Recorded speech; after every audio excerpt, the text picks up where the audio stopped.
Hello प्यारे बच्चों, स्वागत है आप सभी का दीपांशु क्लासेस के इस यूट्यूब चैनल पर। मैं दीपांशु यादव आप सभी का अपने यूट्यूब चैनल पर हार्दिक स्वागत करता हूं। इसका हमारा टॉपिक है हिंदी व्याकरण कक्षा 9-10 के लिए काव्य सौंदर्य के तत्व।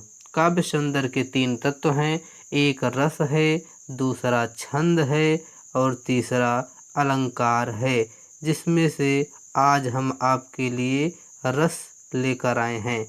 रस के बाद हम छंद को पढ़ेंगे, फिर हम अलंकार पढ़ेंगे। तो चलिए रस को हम शुरू करते हैं। शुरू करने से पहले हम आपको बता देते हैं कि रस किसे कहते हैं।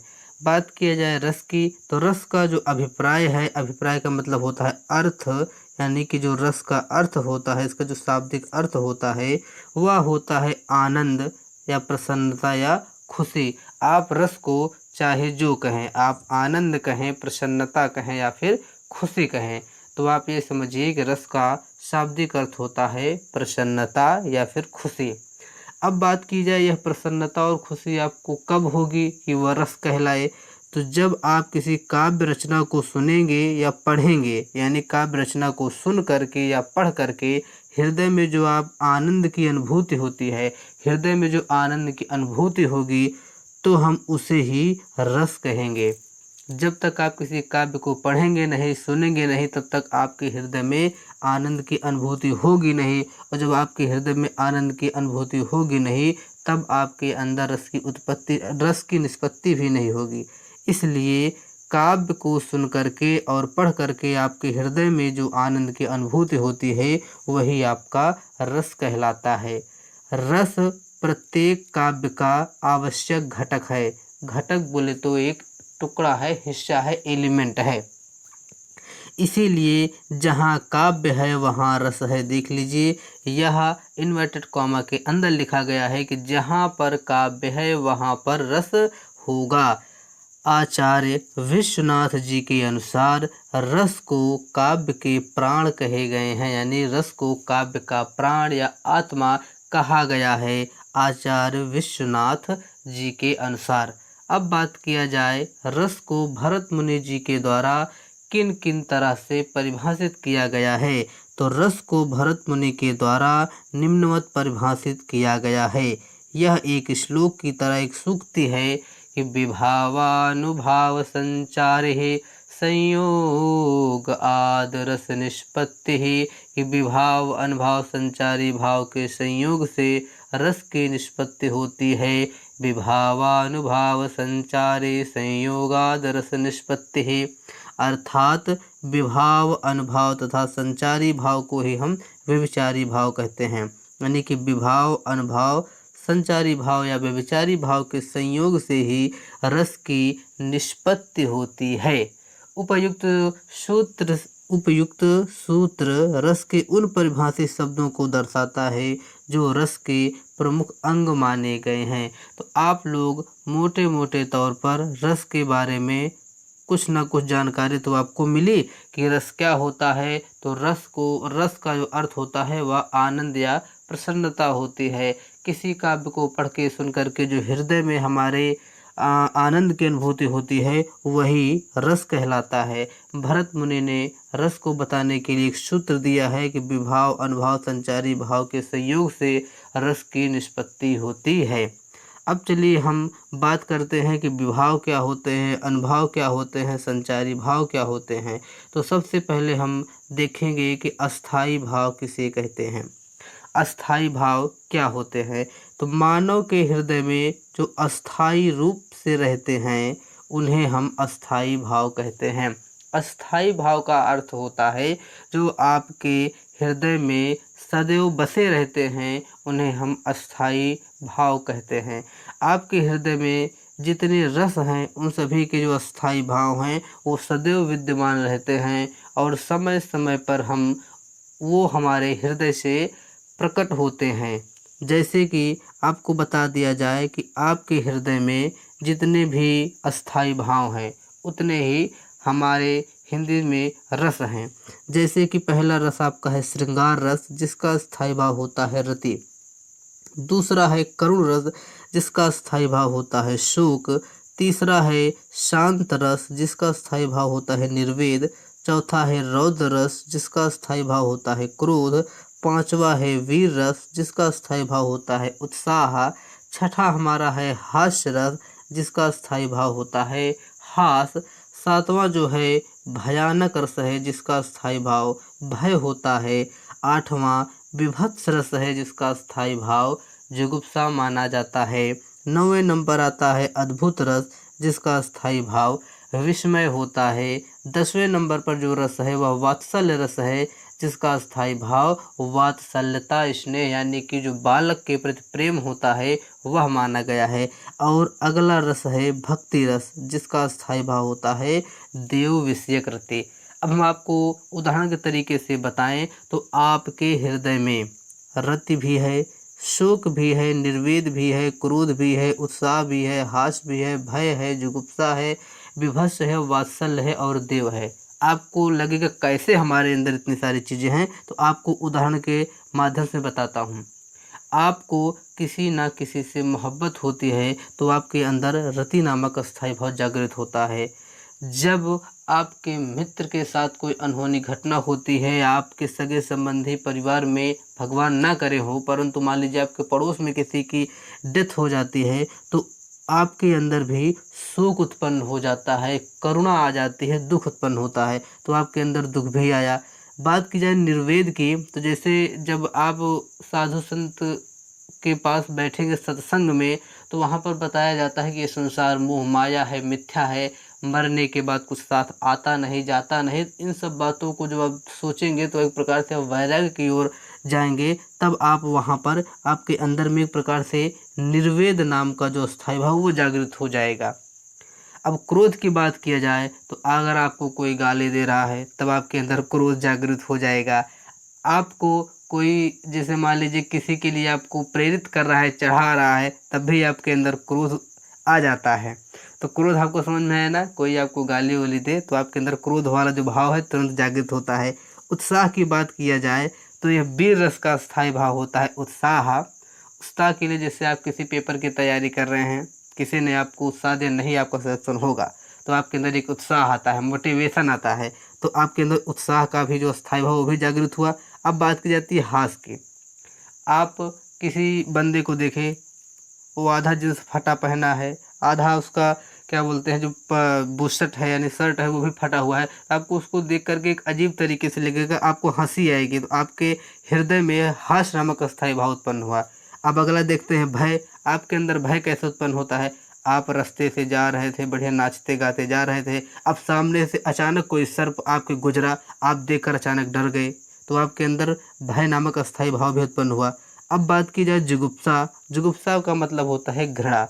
आप मान लीजिए कहीं से लौट रहे थे या कहीं जा रहे थे, रास्ते में कोई पशु मरा था, उसको चील कौवे सियार नोच नोच कर खा रहे थे, तो आपको देख करके एक घृणा हुई, एक नफरत जैसी फील हुई, तो वहाँ पर आपके अंदर कौन सा अस्थायी भाव जागृत हुआ? जुगुप्सा का, घृणा का। अब बात किया जाए अद्भुत रस जिसका अस्थायी भाव होता है विस्मय। जैसे मान लीजिए आपके साथ कोई पढ़ने वाला आपका मित्र है, आप पढ़ते रहे, आपका सिलेक्शन नहीं हुआ, उसका सिलेक्शन हो गया, तो सबको लगता है बड़े आश्चर्य की बात है यार, वो पढ़ नहीं रहा था, उसका सिलेक्शन हो गया, हम साले इतना पढ़े हमारा सिलेक्शन नहीं हुआ। तो एक प्रकार से आपके अंदर आश्चर्य हुआ, विस्मय हुआ, तो आपके हृदय में विस्मय यानी कि आश्चर्य जो है वो भी अस्थायी भाव के रूप में रहता है, समय समय पर निकलता है। अगले जो हमारा है वह है वात्सल्यता स्नेह। सभी के घर में मान लीजिए अभी आपके छोटे भाई होंगे या आपके चाचा के बेटे वगैरह जो भी होंगे, जो छोटे होते हैं तो उनको हम कितने प्रेम से वो उनकी तरह हम बच्चे बन जाते हैं, उनको अच्छे से खिलाते हैं, आराम से प्रेम व्यवहार रखते हैं, बहुत अच्छा लगता है।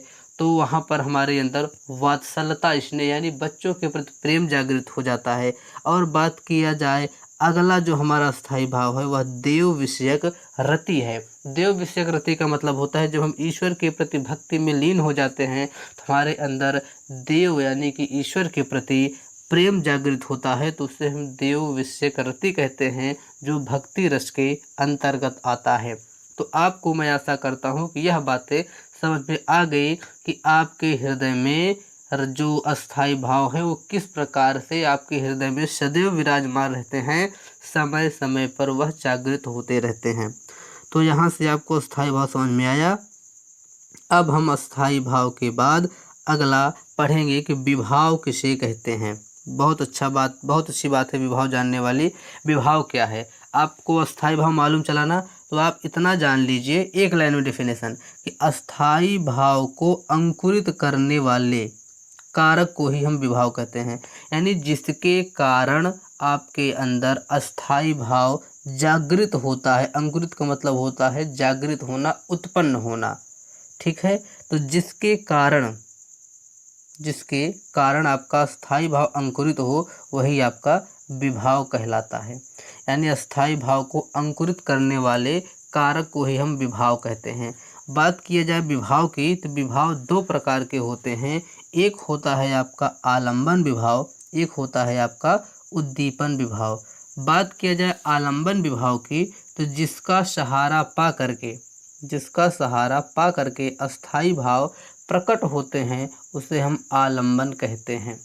उदाहरण के लिए आप समझिए कि आप रास्ते से जा रहे थे, आपने सर्प को देखा तो आपके अंदर भय नामक अस्थाई भाव जागृत हुआ। अब आपके अंदर जो भय नामक अस्थाई भाव प्रकट हुआ वो किस कारण हुआ? तो अब सहारा आपको क्या मिला? किस सहारे से आपके अंदर भय उत्पन्न हुआ? तो आपने सर्प को देखा। जब आपने सर्प को देखा तब आपके अंदर अस्थाई भाव जागृत हुआ।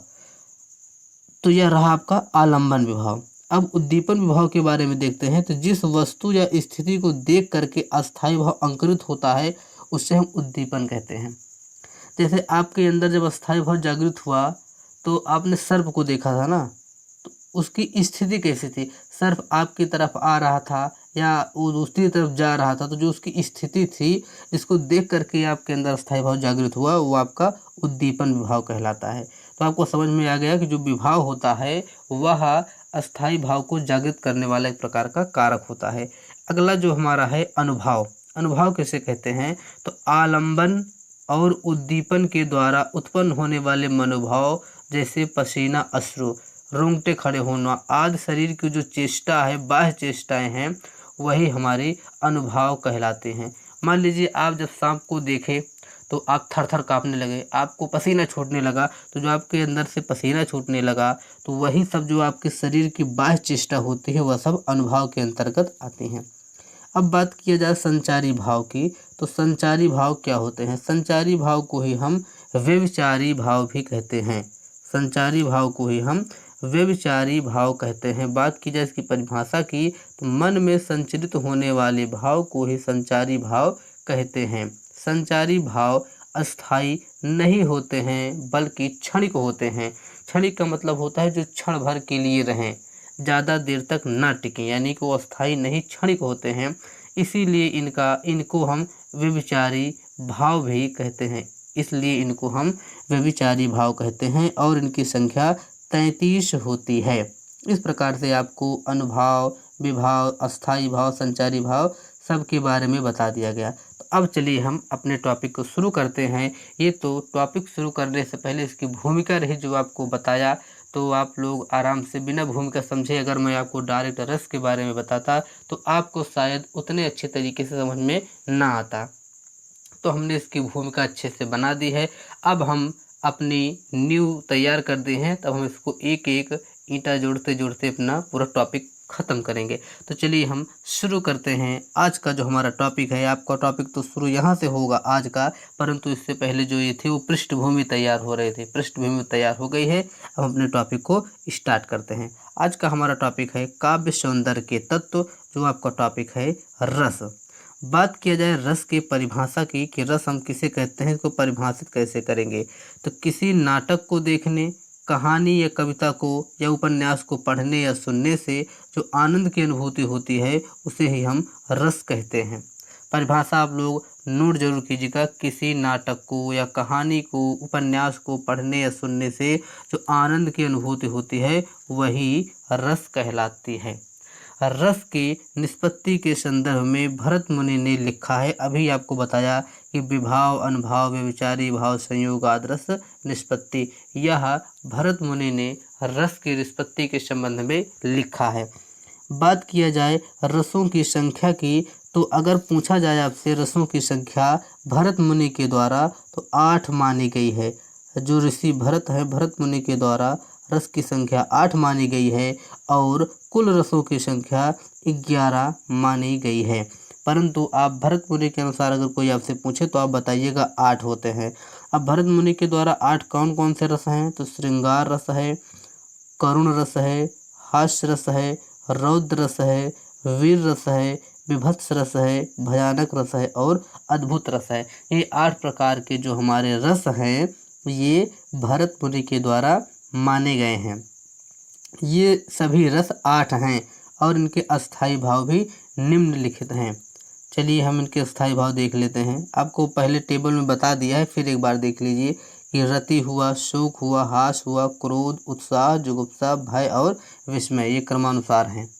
तो इस प्रकार से जो भरत मुनि ने रसों की संख्या 8 मानी है, इस प्रकार से भरत मुनि के द्वारा रसों की संख्या 8 है। बात की जाए जो 9वां रस है, 9वां रस का जो अस्थाई भाव है वह है निर्वेद या फिर उदासीनता। 9वां रस जो जोड़ा गया है वह शांत रस को माना गया है, जिसका स्थायी भाव निर्वेद या उदासीनता होता है। बात किया जाए कि 9वां रस जो शांत रस है, इसकी खोज किसने की, तो इसकी खोज की थी कवि उद्भट जी ने। कवि उद्भट जी ने इस 9वें रस की खोज की थी। अब बात किया जाए जो 2 हमारे और रस हैं वो कहाँ से आए, तो इसके बाद जो 2 रस की उत्पत्ति है वह इस प्रकार से हुई है। जो 10वें नंबर पर रस है भक्ति रस, जिसका अस्थाई भाव होता है देवता विषयक रति, इस रस की खोज की थी कवि रूप गोसाई जी ने। 10वां रस जो भक्ति रस है इसकी खोज कवि रूप गोसाई जी ने की थी। और 11वां जो हमारा रस है वात्सल रस, जिसका स्थायी भाव होता है संतान विषयक रति, संतान विषयक रति या वात्सल्य रसयक रति। इस रस की जो खोज की थे वो की थे कवि विश्वनाथ जी ने। 11वां वात्सल रस की खोज किया था। इस प्रकार से अगर बात की जाए कुल रसों की संख्या की, बात किया जाए कुल रसों की संख्या की, तो कुल रसों की संख्या जो है वह 11 है और भरत मुनि के अनुसार 8 रस माने जाते हैं। यहाँ पर लिखा भी गया है कि इस प्रकार से हिंदी व्याकरण में रसों की जो संख्या है वह 11 है। इस प्रकार से हिंदी व्याकरण में रसों की संख्या 11 है। अब चलिए हम रस को शुरू करते हैं। हेडिंग है आपकी रस। पहला रस आपका है श्रृंगार रस। बात की जाए श्रृंगार रस की परिभाषा की, तो इसकी जो परिभाषा होती है, आप लोग परिभाषा आपको याद नहीं करनी है, मैं आपको एक ट्रिक बता दे रहा हूँ, आप उसे को ध्यान में दीजिएगा। लिखिएगा, हर रस में लिखिएगा कि विभाव अनुभाव संचारी भाव के संयोग से जब, यहाँ पर श्रृंगार रस का आपको स्थायी भाव याद रखना है रति, यही आपको बार बार चेंज करना है बस। विभाव अनुभाव संचारी भाव के संयोग से जब रति नामक अस्थाई भाव जागृत होता है तब श्रृंगार रस की निष्पत्ति होती है। ये रहा श्रृंगार रस। मान लीजिए आपको करुण रस लिखने, करुण रस लिखना है जिसका अस्थाई भाव होता है शोक, ठीक है, तो आपको परिभाषा में यही रति के स्थान पर शोक कर देना है। परिभाषा आपकी करुण रस की बन जाएगी कि विभाव अनुभाव संचारी भाव के संयोग से जब शोक नामक अस्थाई भाव उत्पन्न होता है या तो करुण रस की निष्पत्ति हो जाती है। तो यानी कि अगर आपको परिभाषा बनानी है तो आप अस्थाई भाव को बदलते जाइए, आपके रस परिवर्तित होते जाएंगे, ठीक है। ये आपका सबसे सरल तरीका है। श्रृंगार रस की परिभाषा क्या हुई कि विभाव अनुभाव संचारी भाव के संयोग से जब रति नामक अस्थाई भाव जागृत होता है तब श्रृंगार रस की निष्पत्ति होती है। बात की जाए श्रृंगार रस के भेद की, तो श्रृंगार रस के 2 भेद होते हैं। एक होता है संयोग श्रृंगार और एक होता है वियोग श्रृंगार, या फिर इसे हम कहते हैं विप्रलम्भ श्रृंगार। वियोग श्रृंगार को ही हम विप्रलम्भ श्रृंगार के नाम से जानते हैं। तो चलिए हम सबसे पहले संयोग श्रृंगार रस के बारे में बात करते हैं। जहाँ पर नायक और नायिका का मिलन होता है वहाँ पर संयोग श्रृंगार रस होता है। जहाँ पर नायक और नायिका का मिलन हो वहाँ पर संयोग श्रृंगार रस होता है। बात किया जाए इसके उदाहरण की, तो यह जो उदाहरण है यह बिहारी लाल का सुप्रसिद्ध दोहा है कि बत रस लालच लाल की, मुरली धरी लुकाए, सौंह करें भौहनी हंसें, देन कहें नट जाए। बतरस लालच लाल के, मुरली धरी लुकाए, सौंह करे भौहनी हंसे, देन कहें नट जाए। आप इसका अर्थ समझिए। बतरस मतलब बातों के रस की लालच में, लाल यानी कि श्री कृष्ण की, लाल का मतलब श्री कृष्ण की, मुरली यानी मुरलिया, धरी मतलब रख ली हैं, लुकाए मतलब के चुरा करके। कौन? तो राधिका जी या गोपिकाएं बातों के रस के लालच में लाल यानी कृष्ण की मुरली यानी मुरलिया को धर ली हैं यानी कि रख ली हैं, लुकाए मतलब चुरा करके। कौन? तो राधिका जी या गोपिकाएं। और सौंह करें कसम भी खा रही हैं, भौहनी हंसे अपने भौहें को हंस करके कसम खा रही हैं कि देन कहें, जब कृष्ण भगवान जी कह रहे हैं हमको दे दीजिए तो कह रही हैं नट जाए, नहीं देंगे, देने के लिए मना कर रही हैं। और कसम खा रही हैं कि हमने नहीं ली है, भौहें भी हिला रही हैं। अगर कोई व्यक्ति भौहें हिला करके कसम खाए तो इसका मतलब वह झूठ बोल रहा है। एक प्रकार से प्यार मोहब्बत है कि उनकी भगवान श्री कृष्ण की जो मुरलिया है उसको चुरा कर रख ली हैं, और जब वो मांगते हैं तो मना कर देती हैं। मतलब भौहों को हंसा करके वो कसम भी खाते हैं, ना ना ना ना ना, हमने भैया बांसुरिया नहीं चुराई है आपकी। तो इस प्रकार से यहाँ पर आपका क्या होता है? श्रृंगार रस होता है। बात की जाए इसके स्पष्टीकरण की, तो आप इसका स्पष्टीकरण भी दे सकते हैं। सबसे पहले आप अस्थाई भाव लिखेंगे तो आपको पता है रति नामक अस्थाई भाव है। आश्रय की बात की जाए तो नायक हैं। आलंबन की बात किया जाए तो नायिका हैं, यानी इनके आलंबन यानी इन्हीं के द्वारा आपका स्थायी भाव जागृत हुआ है। उद्दीपन की बात किया जाए तो उद्दीपन का मतलब होता है जबकि वाह चेष्टाएं हैं, नायक की चेष्टाएं जैसे मुस्कान है, भाव है, इन सब के कारण। बात की जाए अनुभाव की, तो जो अनुभाव है वो कटाक्ष है यानी आतिंगन है। ठीक, आलिंगन होगा यहाँ पर, आतिंगन हो गया, गलत हो गया, आलिंगन। ठीक है भाई। संचारी भाव की बात किया जाए तो लज्जा और हर्ष संचारी भाव है।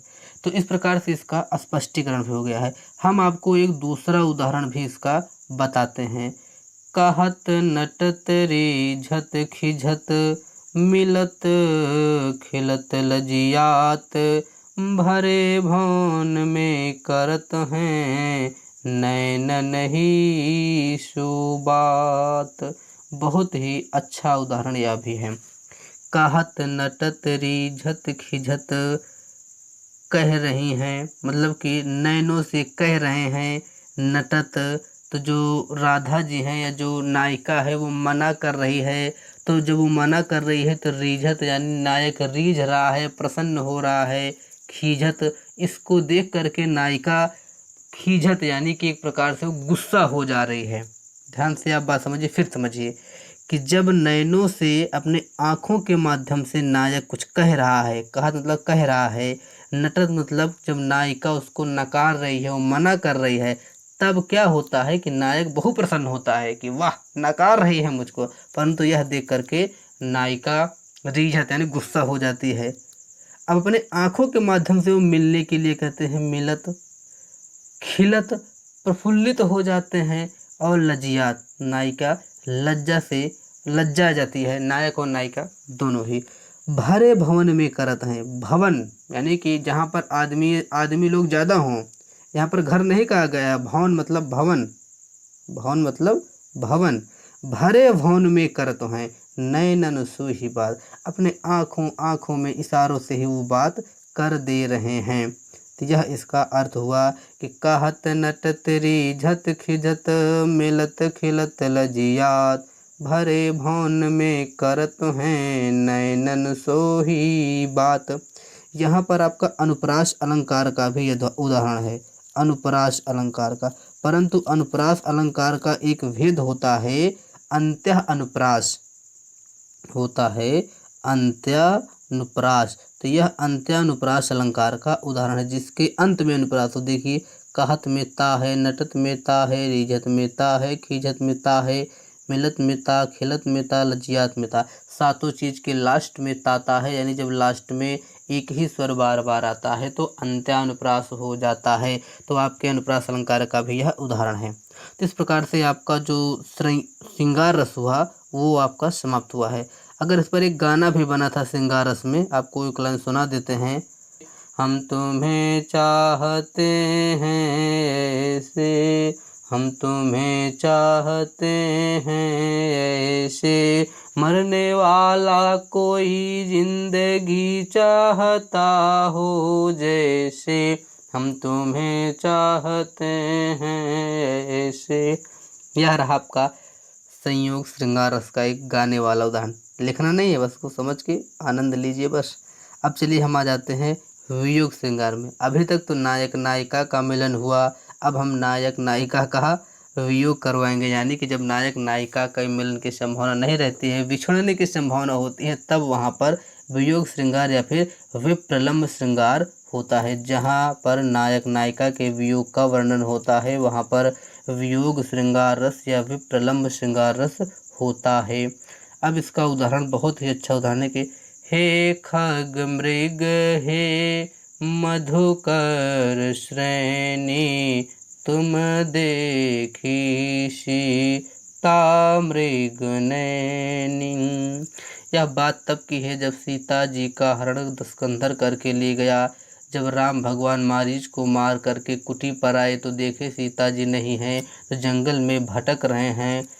खग मतलब पक्षियों से पूछ रहे हैं, मृगों से पूछ रहे हैं, मधुकर श्रेणियों से पूछ रहे हैं कि आप लोग बताइए, आप लोग ने मेरी सीता को देखा है जो मृग नयनी है, यानी कि हिरणी के समान जिनके नेत्र हैं, उस मेरी सीता जी को आपने कहीं देखा है? तो यह क्या है? यहाँ पर नायक और नायिका के विरह का वर्णन है, वियोग का वर्णन है। तो यहाँ पर आपका वियोग श्रृंगार रस हो गया, जिसको हम विप्रलम्ब श्रृंगार भी कहते हैं। इसका स्पष्टीकरण देना हो तो आप स्पष्टीकरण दीजिए। अस्थाई भाव इसका रति है, आश्रय राम है, आलम्बन सीता है, उद्दीपन नायक राम की चेष्टाएं हैं, अनुभाव स्तंभ है, स्वाद है और स्वर भंत है, संचारी भाव इसका विषाद और मोह है। तो इस प्रकार से हमने आपका पहला रस जो है श्रृंगार रस को संपन्न कर दिया। अब हम आ जाते हैं दूसरे नंबर पर। जो दूसरा हमारा रस है वह है करुण रस। परिभाषा मैंने आपको बताया है किस प्रकार से करना है कि जब विभाव अनुभाव एवं व्यभिचारी भाव के संयोग से, यहाँ पर यही चेंज कर दीजिए, शोक नामक अस्थाई भाव जागृत होता है, तब करुण रस की निष्पत्ति होती है। आपको अस्थाई भाव चेंज करते जाना है, रस की परिभाषा आपकी बदलती जाएगी। ठीक है। जब विभाव अनुभाव एवं संचारी भाव के संयोग से शोक नामक अस्थाई भाव जागृत होता है, तब करुण रस की निष्पत्ति होती है।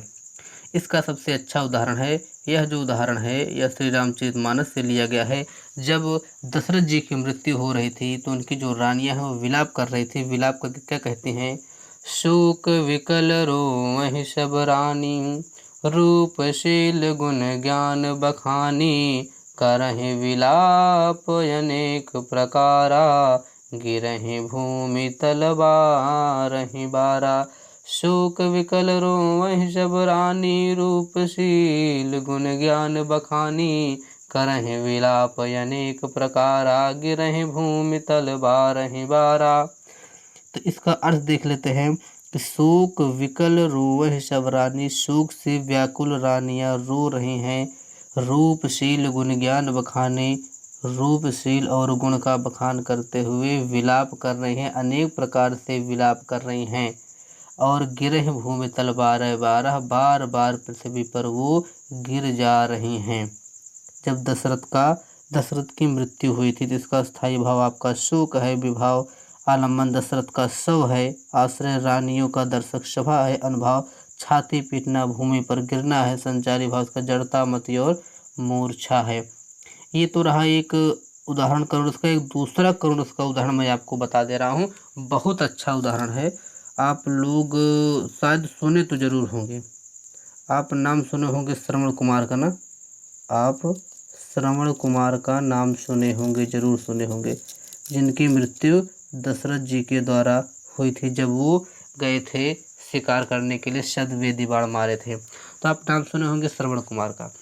श्रवण कुमार की जब मृत्यु होती है तब दशरथ जी आकर के जल देते हैं, तो उनकी माता पीती नहीं है, वो तड़प तड़प कर उनके पिता प्राण देते हैं, उसके बाद उनकी माता देती है। तब का वर्णन है, कह रही हैं कि मणि खोए भुजंग सी जननी, फन सा पटक रही थी शीश, अंधी आज बना कर मुझको किया न्याय तुमने जगदीश।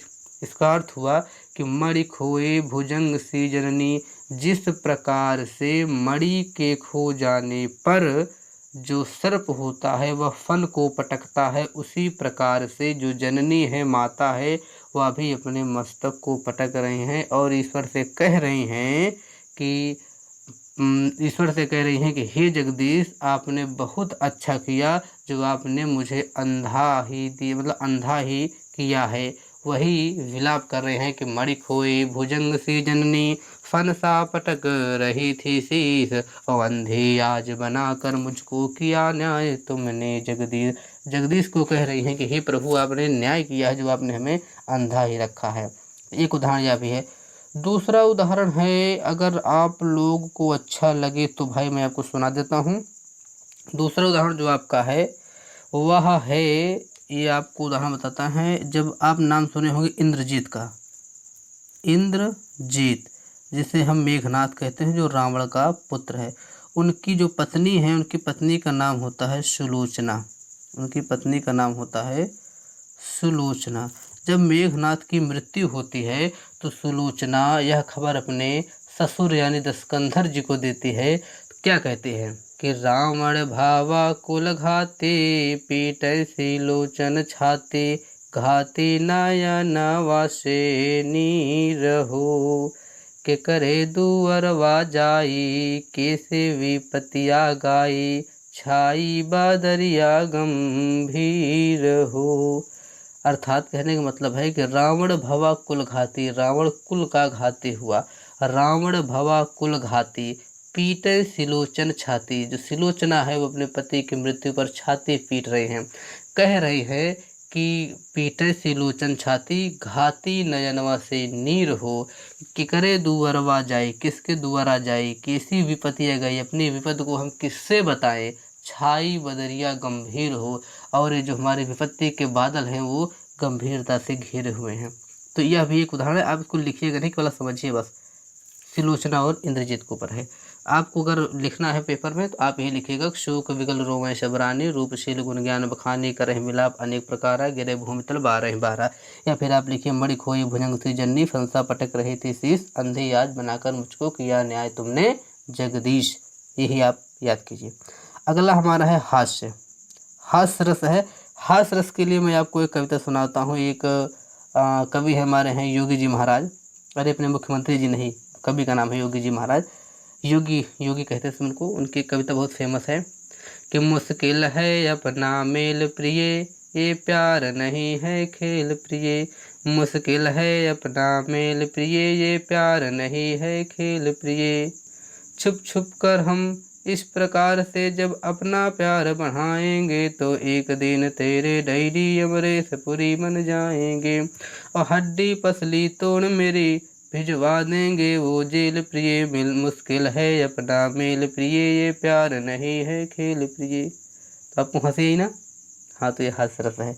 और हास्य रस की एक बहुत अच्छी पंक्ति है, अगर आप लोग की इजाज़त हम सुनाते हैं कि अंधे हमें शहर का रास्ता बता रहे हैं, लंगड़े जो हैं वो हमको चलना सिखा रहे हैं, वे हमको प्यार की पोथी पढ़ा रहे हैं, जो अपनी प्रेमिका से राखी बंधा रहे हैं। आपको अर्थ समझ में नहीं है इसलिए आपको हंसी नहीं आई होगी। समझाते हैं आपको इसका अर्थ कि जो अंधे हैं वे हमें शहर का रास्ता बता रहे हैं, जो लंगड़े हैं वे हमको चलना सिखा रहे हैं, वे हमको प्यार की पोथी पढ़ा रहे हैं, यानी प्यार का ज्ञान हमें दे रहे हैं। कौन? जो अपनी प्रेमिका से ही राखी बंधवा रहे हैं। अब आपको और समझ में आ गया होगा। तो चलिए, ये सब तो केवल आपको हंसाने के लिए था। और इसका जो परिभाषा है हास्य रस की। हास्य रस की जो हमारी परिभाषा है, जब विभाव, अनुभाव तथा संचारी भाव के संयोग से हास्य नामक अस्थायी भाव जागृत होता है, तब हास्य रस की निष्पत्ति होती है। इसका जो उदाहरण है, बहुत अच्छा उदाहरण है, आप लोग ध्यान दीजिए। ये रहा उदाहरण। इसका उदाहरण है कि जेहि दिश बैठे नारद फूली, सो दिस तेहि नविलो की भूली, पुनि पुनि मुनि उमगहि अकुलाहि, देखी दशा हर गन मुस्काहि। जेहि दिश बैठे नारद फूली, सो दिस तेहि नविलो की भूली, पुनि पुनि मुनि उमगहि अकुलाहि, देखी दशा हर गण मुस्काहि। जेहि दिश बैठे नारद फूली, जेह मतलब जिस दिश, मतलब दिशा में, बैठे मतलब बैठे हैं, नारद मतलब नारद जी, फूली मतलब के फूल करके, गप्पा हो करके, यानी एकदम प्रसन्न हो करके अपने बैठे, हाय हमारे जो कि कोई है ही नहीं है जी। तो जिस दिशा में नारद जी फूल करके, गप्पा होकर एकदम, मतलब कहते हैं ना अंदर से उत्साहित होकर बैठे हैं, सो दिस, सो मतलब उस तरफ, दिस मतलब उस दिशा में, तह मतलब नहीं, बिलोकी मतलब देख रही हैं, भूल मतलब भूल करके, उस तरफ भूल करके भी देख नहीं रही हैं जो वरमाला डालने वाली हैं। जिस तरफ नारद जी फूल कर गप्पा की तरह बैठे हुए हैं, उस तरफ वो भूल कर भी नहीं देख रही हैं। और पुनि पुनि यानी बार बार, मुनि यानी नारद मुनि जी, उमगहि अकुलाहि अंदर से व्याकुल हो रहे हैं कि जल्दी हमारे आवे, गले में वरमाला डावें, हमसे ब्याह करें।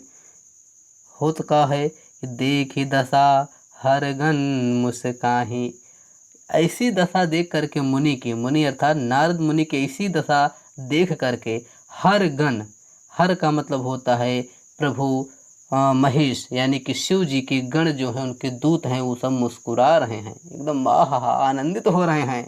तो यहाँ पर हास रस की बात आई। हास रस की बात यहाँ पर इसलिए आई कि जिस तरफ नारद जी बैठे हुए हैं, उस तरफ तो भूल कर भी नहीं देख रही हैं, और वो बड़े ओवर कॉन्फिडेंस में बैठे हुए हैं कि ना हम ही हो तो एकदम सर्वश्रेष्ठ हैं, हम ही को तो वरमाला मिलेगी भाई।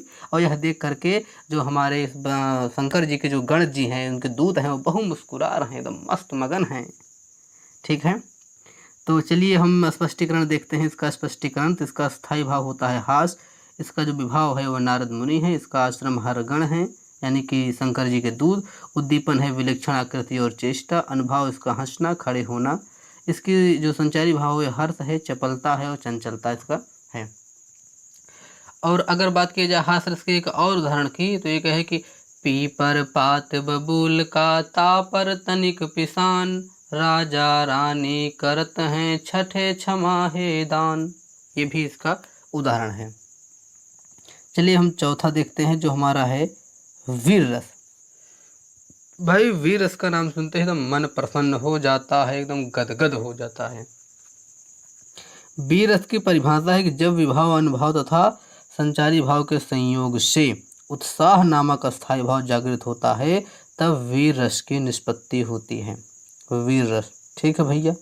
वीर रस का उदाहरण देखिए, वीर रस का उदाहरण देखिए। यह कक्षा 11 की पुस्तक है, जिसमें शिवाजी के शौर्य का वर्णन है। कवि भूषण जी के द्वारा लिखी गई रचना है शिवा शौर्य। साज चतुरंग सैन यंग में उमंग धारी, सरजा शिवाजी जंग जीतन चलत हैं। केवल 2 ही पंक्ति उठाया गया है। साज चतुरंग सैन यंग में उमंग धारी, सरजा शिवाजी जंग जीतन चलत हैं। ऐल फैल खैल बैल खलक में खैल कैल, गजन की ठैल पैल सैल उलसत हैं। तारा सो तारा निधुरी धारा में लगत, जी मिथारा पर वारा वारा वारा यूं हलत हैं। इस प्रकार उनका छंद है कि साज चतुरंग, अपनी पूरी चतुरंगनी सेना को सजा करके, सरजा शिवाजी यानी शिव जी के समान हमारे शिवाजी जंग को जीतने के लिए चलते हैं, फुल उत्साह में है एकदम। उस पर ये लिखा गया है। अगर बात की जाए इसके स्पष्टीकरण की, तो इसका स्थायी भाव जो है, 1 मिनट रुक जा बाबू यार, कहे भग रहा हो। हाँ, इसका स्थायी भाव हमारा उत्साह है। इसका जो आश्रय है वह नायक और वीर है। आलंबन इसका जो है वो शत्रु है, जिसे देख करके अंदर से उत्साह आ रहा है। अनुभाव है रोमांच और अंग स्फुरण। उद्दीपन है यानी किस दृश्य को देख करके अस्थायी भाव जाग रहा है, युद्ध के बाजे नगाड़े के देख करके। संचारी भाव इसका आवेग है, हर्ष और रोमांचकता है। वीर रस की बात किया जाए तो इसका जो अन्य उदाहरण है, इसका अन्य उदाहरण आपके सामने है कि आए होंगे यदि भरत कुमति वश वन में, तो मैंने यह संकल्प किया है मन में। इनको इस सर का लक्ष्य चुनूंगा क्षण में, प्रतिषेध आपका भी न सुनूंगा रण में। लक्ष्मण जी कहते हैं मर्यादा पुरुषोत्तम राम जी से कि अगर, क्या कहते हैं कि अगर भरत जी कुमत के वश में वन में आए होंगे तो मैंने भी यह संकल्प लिया है कि मैं सर का लक्ष्य यानी अपनी बाण का लक्ष्य उनको चुनूंगा, यानी मैं उनका वध करूंगा।